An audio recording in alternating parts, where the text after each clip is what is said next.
சாச்சனாக்கு ரொம்பவே கவலை. என்னன்னா, இந்த வீக்ல நாமினேஷன்ல இருக்கிறதுனால, இந்த வீட்ட விட்டு நான் போயிட்டேன்னா, எல்லாருமே கவலைப்படுவாங்களா? எல்லாருமே என்ன நெனச்சு அழுவாங்களான்னு கேட்டதுக்கு, அங்க இருக்க மஞ்சரியும், தர்ஷிகாவும் என்ன சொல்றாங்கன்னா, "உன்ன நாமினேட் பண்ணவங்க வேணா சும்மா கண் கலங்குற மாரி நடிக்கலாம். ஆனா மத்தவங்க யாருமே கவலைப்பட மாட்டேன்னு" சொன்னவொன்னே, அங்க இருக்க சாச்சனாக்கு கவலையா போயிடுச்சு. ஏன் அப்ப என்கிட்ட எல்லாருமே ட்ரூவா பழகுறாங்களேன்னு கேட்டதுக்கு, "அதெல்லாம் சும்மா இந்த கேமுக்காக தான். இங்க ட்ரூ ஃப்ரெண்ட்ஷிப்பும் கிடையாது, ஒண்ணுமே கிடையாது."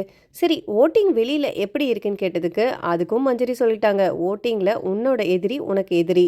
சிலர் சமயத்துல பார்த்தீங்கன்னா, அழவும் ஆரம்பிச்சுட்டாங்க. மஞ்சரி பொறுத்தவரைக்கும், முத்து இவங்க கிட்ட பேசுறதே கிடையாதாம். ஏன்னா, இந்த வீட்ல எல்லாருமே இவங்கள நெகட்டிவா பார்க்கறதுனால, அவருமே ஸ்டாப் பண்ணிட்டாராம் பேசுறதுக்கு. இந்த பக்கம் பார்த்தீங்கன்னா, இந்த கோவா கேங் சொல்லிட்டு ஒரு 5 பேர் இருக்காங்க இல்லையா? அதுல ரஞ்சித்துக்கும், ஜாக்லிக்கும் ஒரு பிரச்சனை வந்தது. இப்ப பார்த்தீங்கன்னா, அந்த பிரச்சனைலாம் தீர்ந்து போய் மாத்தி மாத்தி முத்தமும் குடுத்துக்கிறாங்க. ஸோ இவர் என்ன சொல்றார்ன்னா, "உங்களோட ஃப்ரெண்ட்ஷிப்பு திஷ்டி பட்டு போச்சு. ஸோ அதுதான் நீங்க எல்லாருமே நல்லா இருக்கணும்னு" சொல்லிட்டு அவருமே புகழ ஆரம்பிச்சுடுறாரு. என்ன நடந்தாலும் நம்ம ஒண்ணுக்குள்ள ஒண்ணு தான். நமக்குள்ள யாருமே விட்டு குடுக்கக்கூடாதுன்னு சொல்லிட்டு முத்தமழையுமே பிழிஞ்சுக்கிறாங்க. சரி, அப்போ ஜாக்லின் இன்னைக்கு ரஞ்சித்ல சொன்னது, இல்ல இவர் நடிக்கிறாருன்னு சொன்னதெல்லாம் பொய்யா? இன்னும் ஒரே ஒரு டவுட் என்னன்னா, சுனிதா, அன்ஷிதா இதே மாதிரி தான் அவங்களும் இருந்தாங்க. ஸோ ஸ்டார்ட்டிங்ல கேமுக்குன்னு வரும்போது ஒருத்தருக்கு ஒருத்தர் மாத்தி விட்டு குடுக்காம இருந்தாங்க. அப்போ 2 பேரும் கேங்கா விளையாடுறாங்க, குரூப்பிசமா இருக்காங்கன்னு சொல்லிட்டு குத்திக்கிட்டே இருந்தாங்க.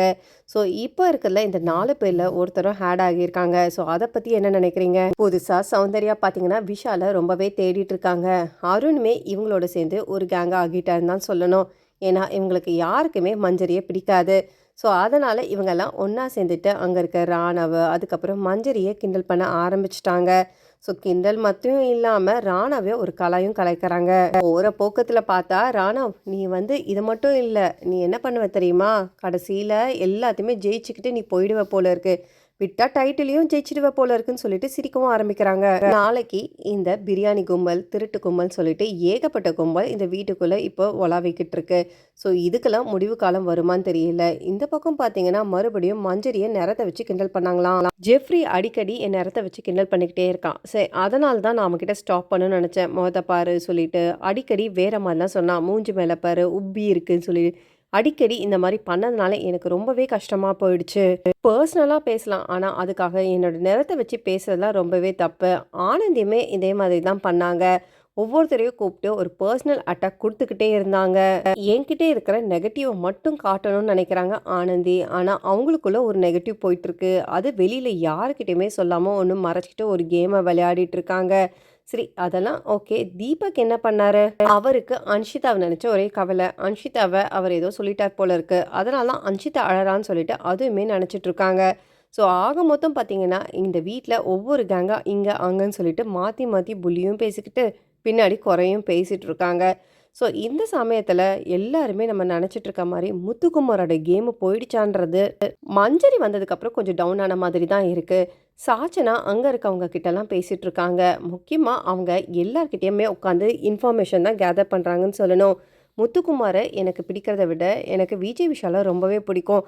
அவர் ரொம்பவே பாசமா இருப்பாரு. முத்துக்குமார் கிட்ட போனாலே தொரத்தி விட்டுருவாரு. சரி, எனக்கு அதனால தான் முத்துக்குமார் மேல ரொம்பவே கோவம். அதனால தான் உங்ககிட்ட ஒரு மாதிரி தனியா வந்து விளையாடிட்டு இருக்காரு. சரி விட்டுடுங்க. அவர பத்தி நீங்க கவலைப்படாதீங்க. ஸோ முத்துக்குமார் பொறுத்தவரைக்கும் அவர் என்ன சொல்றார்ன்னா, இது ஒரு போர்க்களம். இந்த போர்க்களத்துல நம்ம இறங்கியாச்சு. இறங்கியும்போது இவங்க, அவங்கன்னு சொல்லிட்டு பார்க்க முடியாது. நீயே பார்த்தாலும் சரி, எங்க அப்பா கூட நான் ரொம்ப க்ளோஸா இருப்பேன்.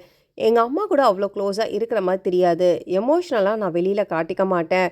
உள்ளுக்குள்ள எல்லா பாசமே எனக்குமே இருக்கும்னு சொல்லிட்டு தான் அவரு முடிக்கிறாரு.